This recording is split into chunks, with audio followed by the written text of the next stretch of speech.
Hola, a continuación les vamos a hablar sobre lo que debe aprender Colombia de otros países en materia educativa. Mi compañero Nelson Ortúa. y quien les habla, Joan Sebastián González. Dividiremos el tema hablando sobre 4 países, que son Vietnam, Hong Kong, Estonia y Vietnam en materia educativa.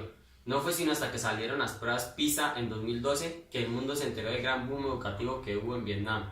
En su primera participación quedó de 12º puesto en lectura y matemáticas, 17 puntos por encima de países primermundistas, y eso que era uno de los países que contaba con las peores condiciones socioeconómicas. Un ejemplo puede ser que el salón de clases, que se convirtió en un libro en Turquía. ¿Cómo lo hizo? En la década de los 90, con la renovación económica Doi Moi, que abrió el país comunista a la economía del mercado, el gobierno vietnamita realizó una exhaustiva reforma en el sector educativo, el cual contaba con múltiples problemas, pero uno de los más grandes era su desfinanciación. ¿Y cómo hizo la economía vietnamita para poder apoyar el sector educativo? Pues apoyándose en el sector privado, con la apertura de jardines, colegios, universidades privadas, públicas. Por otro lado, se modernizó el currículo nacional, abarcando menos áreas según la necesidad del mercado, y en 1996 se homogeneizaron los libros de texto para asegurar condiciones de calidad más educativas para todos. Gracias a esta reforma, más de 1.7 millones de niños entraron al sistema educativo. En menos de 5 años, la deserción disminuyó un 12.7% en 1990 a 6.58% en 1999, y la repetición cayó de 10.6% a 6.8% en el mismo periodo.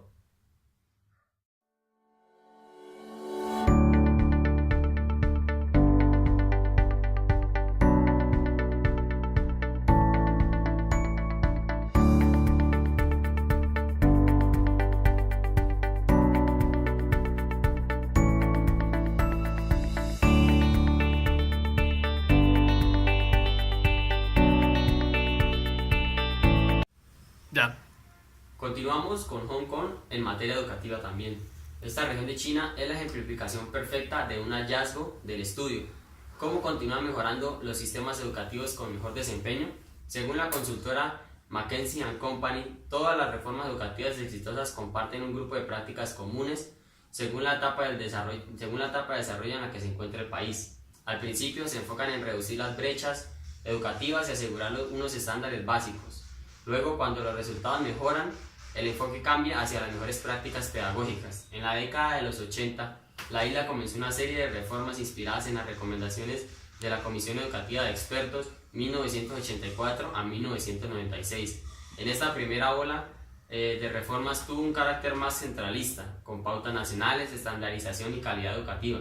Consistieron en la intervención gubernamental sobre las instituciones educativas, cambio del idioma de la enseñanza. La mayoría de las escuelas pasaron del inglés al chino, mejoras pedagógicas y formación docente.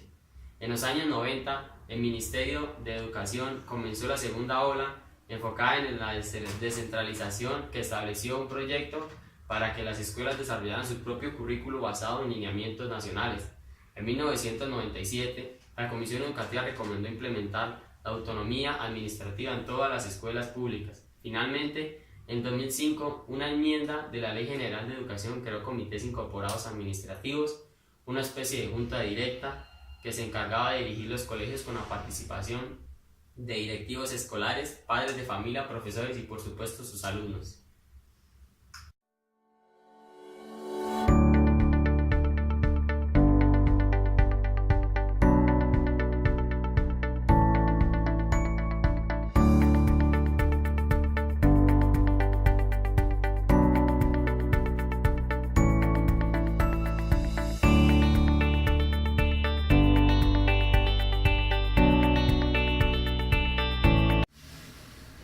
Ya. Bueno, ahora estudiaremos a Estonia.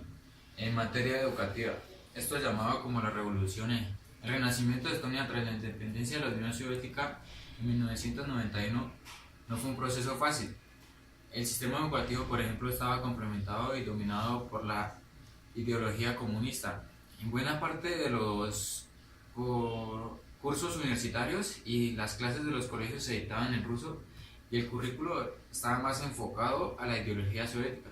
Por eso, en 1992, una de las primeras decisiones del gobierno democrático consistió en la reforma intensiva del sector educativo.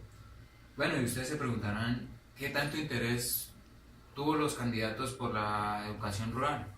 Se estableció el estonio como la lengua oficial de enseñanza, aunque se permitió el uso del ruso en varios colegios que preferían este idioma.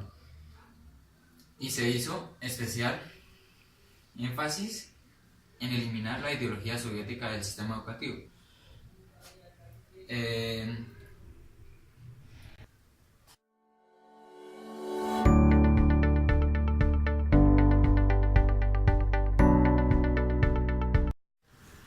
Ya.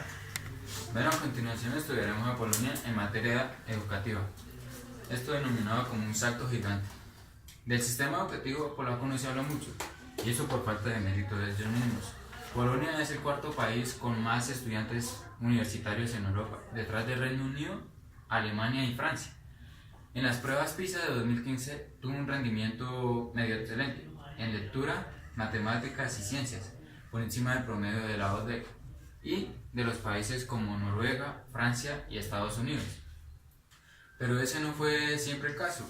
Igual que en Estonia, el sistema educativo está regresado después de 10 años de control comunista.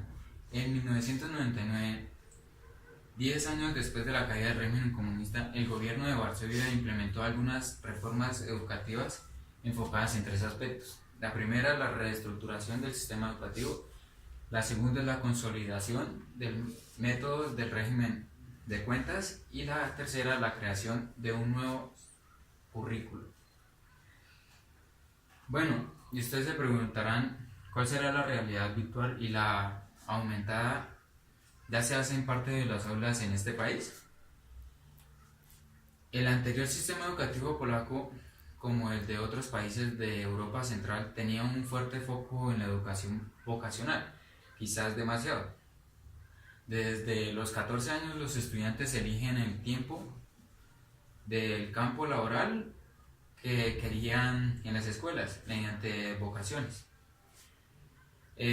Como en otros países, el pasado socialista, la mayoría de los jóvenes eran empujados hacia la educación técnica con el objetivo de capacitar a la fuerza laboral industrial.